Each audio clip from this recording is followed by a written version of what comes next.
La Bible dit dans Matthieu 7, 9-13 ceci, lequel de vous donnera une pierre à son fils, s'il lui demande du pain?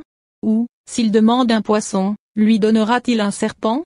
Si donc, méchants comme vous l'êtes, vous savez donner de bonnes à vos enfants, à combien plus forte raison votre Père qui est dans les cieux donnera-t-il de bonnes choses à ceux qui les lui demandent? Tout ce que vous voulez que les hommes fassent pour vous, faites-le de même pour eux, car c'est la loi et les prophètes. Entrez par la porte étroite. Car large est la porte, spacieux est le chemin qui mène à la perdition, et il y en a beaucoup qui entrent par là. En résumé, les enfants sont censés être aimés de leur Père et Dieu nous aime plus que nos parents biologiques. C'est de cette manière que Dieu a conçu les choses. Un père doit aimer ses enfants jusqu'au point de ne pas leur donner des serpents lorsqu'ils lui demandent du poisson. Mais, nous rencontrons dans la vie des pères qui sont de véritables tyrans vis-à-vis de leurs enfants et hyper gentils avec les enfants des autres.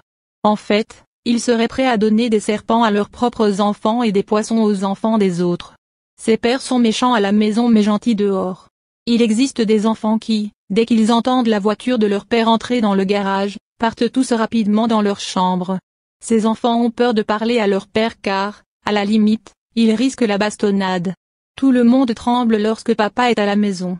S'il leur manque quelque chose, ils ne peuvent même pas le demander à leur père alors que ce dernier a des moyens. Je ne parle pas seulement des pères qui ont des moyens. Nous retrouvons ce trait de caractère chez les riches, tout comme chez les pauvres. Je parle des pères, tout comme j'aurais pu parler des mères.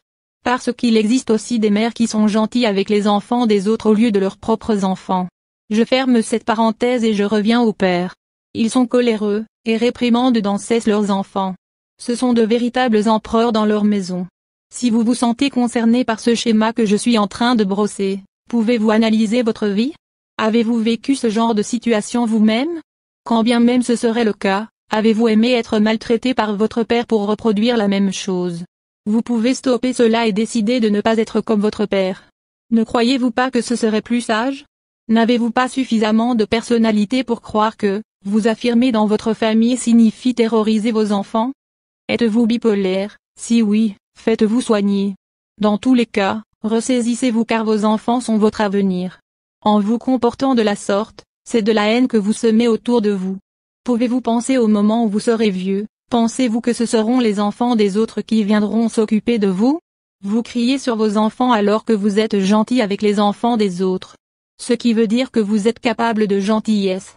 Certains vont même pousser le bouchon plus loin en trouvant du travail aux enfants des autres au détriment de leurs propres enfants. Êtes-vous maudit ou quoi? Psaume 103, 13 dit ceci, comme un père a compassion de ses enfants, l'Éternel a compassion de ceux qui le craignent. Pensez-vous donc que Dieu aura compassion de vous qui n'éprouvez aucune compassion de vos propres enfants? Toi qui te reconnais dans cet enseignement, remets-toi en question et demande pardon à Dieu. N'hésite pas à demander au Saint-Esprit de t'aider à changer. Pour finir, demande aussi pardon à tes enfants que tu as terrorisés. Change car tu n'aimeras pas ce qui t'arrivera plus tard. Beaucoup pensent que parce qu'ils n'ont pas volé ou tué, ils iront au paradis à leur mort. Mais, quelle sera leur surprise de constater qu'ils n'y sont pas allés à cause de leur comportement vis-à-vis de leurs enfants? Revenez sur le droit chemin et soyez bénis.